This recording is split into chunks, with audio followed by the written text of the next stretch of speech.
గురువుగారు మరొక సందేహం అండి. శివశంకర్రావు గారు కాకినాడ నుంచి రాస్తున్నారు.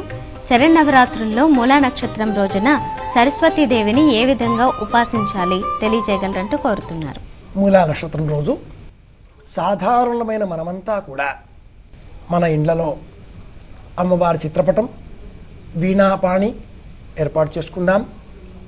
పిల్లల పుస్తకాలు, ఇంట్లో చిన్నపిల్లలు ఉంటే వాళ్ళందరి పుస్తకాలు, వ్రాసే కళాలు, కాగితాలు, పెన్నులు, వాటన్నింటినీ కూడా శుభ్రపరచి పుస్తకమే సరస్వతి స్వరూపంగా వారికి బోధ చేస్తూ సరస్వతి ఏ విధంగా ఆవిష్కరింపబడిందో ఆ మార్గమంతా వాళ్ళకి చెబుతూ చదువును ప్రేమించండి అనే సందేశాన్ని ఇచ్చే విధంగా యా కుందేందు తుషారహార ధవళ, యా శుభ్ర వస్త్రావృత, యా వీణావరదండ పండితకర, యా శ్వేత పద్మాసన, యా బ్రహ్మాచ్యుత శంకర ప్రభృతి దేవై సదా పూంజిత, సామాం పాతు సరస్వతి భగవతి నిశేష జాడ్యాపహ.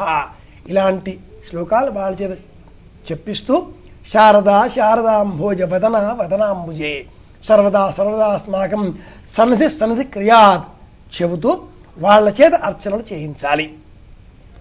వివేకంతో, విజ్ఞానంతో, వేదాంతపరమైన ఆలోచనలతో పెద్దవాళ్ళంతా ఎన్నో వ్యాఖ్యానాలు చేస్తూ ఉంటారు. సరస్వతి స్వరూపం అంటే ఆవిడ చేతిలో ఉండేటటువంటి వీణ 24 తంతులతో ఉంటుంది. అది మనలో ఉండేటటువంటి వెన్నుపూసకు ప్రతీక. ఆమె చేతిలో ఉండే జపమాల కాలానికి ప్రతీక. మరో చేతిలో ఉండే వరద అభయముద్రలు మన కోరికలు నెరవేర్చడానికే. ఆమె వాహనం నెమలి, మంచి చెడు విడదీసేది. హంసవాహనం పాలు నీరు వేడి చేసేది. ఇలా ఎన్నో వ్యాఖ్యానాలు మనం చెప్పుకుంటూ ఉంటాం. ఇవన్నీ పెద్దవాళ్ళకు సంబంధించింది.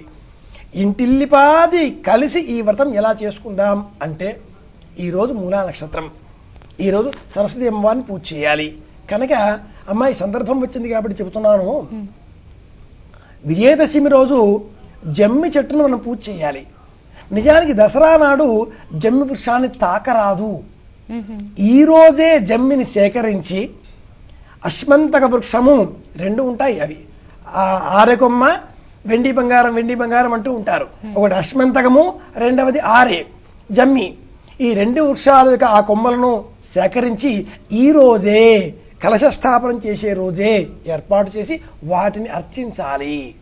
దశమి నాడు వీటిని పట్టుకొని సీమోల్లంఘనం చేసి జమ్మి చెట్టును దర్శనం చేసుకుని తిరిగి వచ్చి వీటిని అందరికీ పంచిపెట్టాలి. ఇది మనమందరం చేయాల్సిన విధి. పుస్తకాలను సేకరించి వేదిక ఏర్పాటు చేద్దాం, చిత్రపటం పెడదాం, అలంకారం చేద్దాం, దీపాల చేత అలంకరింప చేద్దాం, పిల్లల చేత శ్లోకాలు చెబుదాం. వీలు కుదిరితే ఈరోజే జమ్మి చెట్టు, ఆరె చెట్టు, ఆ రెండింటిని సేకరించి ఆ వేదిక పైన ఉంచి నమస్కారం చేద్దాం.